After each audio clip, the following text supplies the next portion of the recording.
Well, you know by now that Obama's done his executive orders, and we've got sheriffs that we've talked to who are standing on the Constitution, by the Constitution. We've got Sheriff Mack with a constitutional sheriff's organization. They're going to protect and defend the Constitution, as are the Oath Keepers that Stewart Rhodes has. But the question is, what, if anything, can we do to go on the offensive legally and peacefully? So we have somebody here today, David Zuniga, author and founder of America Again. Welcome, David. Thanks, David. Good to be here. Tell us a little bit about what you've got in mind, about going on the offensive. We'll do that. This is it. 220 years ago, we got this weapon, and the U.S. Constitution is and always has been the most powerful offensive weapon we've had in our arsenal. This is worth 200 million AR-15s, really. So this is our weapon, and I'll show you how we're going to use this. And you've got a little bit different take on the way to defend the Second Amendment, too, from the Constitution as well. Tell us a little bit about that. Let's talk about the Second Amendment situation that's going on here. Before talking about a solution, we have to look at how are the American people handling these constant attacks on us from the government. How are we handling? Do we know who we are? Do we know what this document says? We, the people, are over this document. We created this document, so we're over it. It does not control us.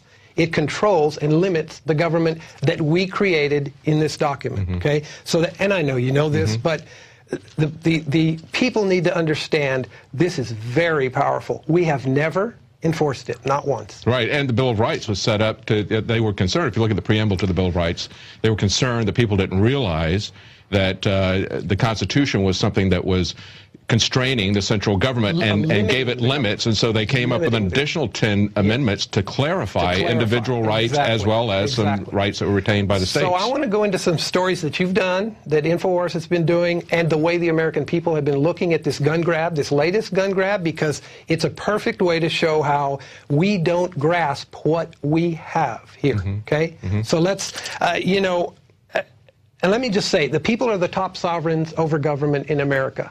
There's nothing higher. We are over the Constitution. The Constitution is over our governments, federal, state, county, city. Okay, so we're the most powerful. We are the most powerful force in America. The right to keep and bear arms is granted by God. America Again is a new organization, a membership organization that gives people, the American people, the top power back over government. Okay, that's our goal. We are going to be the top power over Washington, D.C. The way to do that, you've got offense and defense. You've got a spear and you've got a shield. So the spear is the indictment engine. The America Again indictment engine is, it's the first it's the first enforcement we've ever done of the Constitution. But this is a permanent mechanism to keep doing this for the rest of American history. Now, you're talking about indicting members of Congress, right? So that's what you're looking at. Seizing their assets and criminally indicting them and putting them in their state penitentiary for many years. You do that to a few of them, the rest of them will get the picture pretty quickly. And the reason we do state, not federal, the minute, all of these things going on with federal laws right now, when people are challenging federal laws with nullification actions, nullification was the mechanism that Jefferson liked. The state legislature nullifies what the federal government does. It's a reaction. Interposition was what Madison liked. And that was, you get in there and you move before the federal government and you stop them from doing it at all. You don't go react to it. You stop them. I like interposition. That's the America Again indictment engine. We go, when they pass a law, and they do this all the time, when they pass a law, federal law, that violates the Constitution, we can't go after a constitutional breach. That's a federal matter, so it's federal matter jurisdiction. It falls in the federal courts. They trump us every time. We'll never win. Right. They look at it as a policy issue and their prerogative. Sure, or they'll call it politics or they'll do whatever, but it's federal. It falls in their courts. The federal courts work for Congress, not us. Read Article 3. Okay, so we need to keep it in our states. We need to give the 50 states and the thousands of state courts back the power that we should have. We do have. We just haven't exercised. How do we do that? What the indictment engine does is it's a set of algorithms, and I don't want to go into proprietary details. It's a set of algorithms that targets the action they just did, the violation of the Constitution, and harmonizes it with that politician's state penal code. Finds the penal code violations that look like and feel just like what he did. Goes and gets him on those. Okay?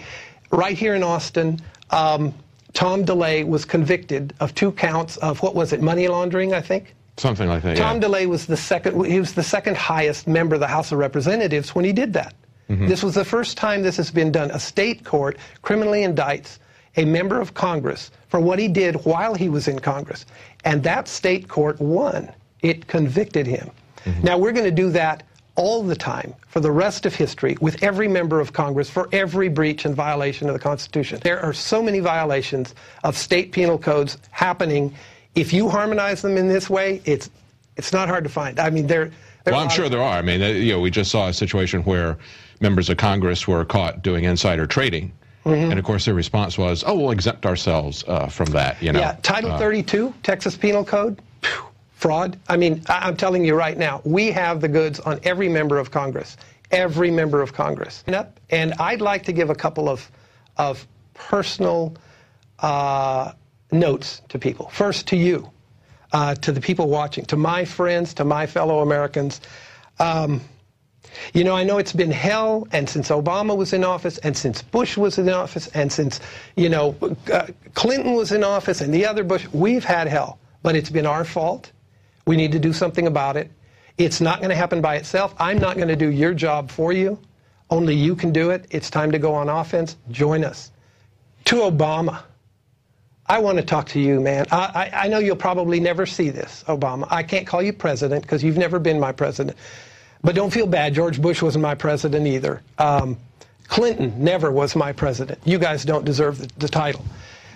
But you're the best thing that ever happened to us. I thank God for you. I thank God that you were elected, and I thank God that you were reelected, because you've woken us up, you've pissed us off, you've made us turn back to Christ, you've made us go back to the Constitution and say, what in God's green earth, what's happening to us? You have made us think about that. You know, your legacy, Mr. Obama, is going to be that you woke the sleeping giant. Thank you. We appreciate that.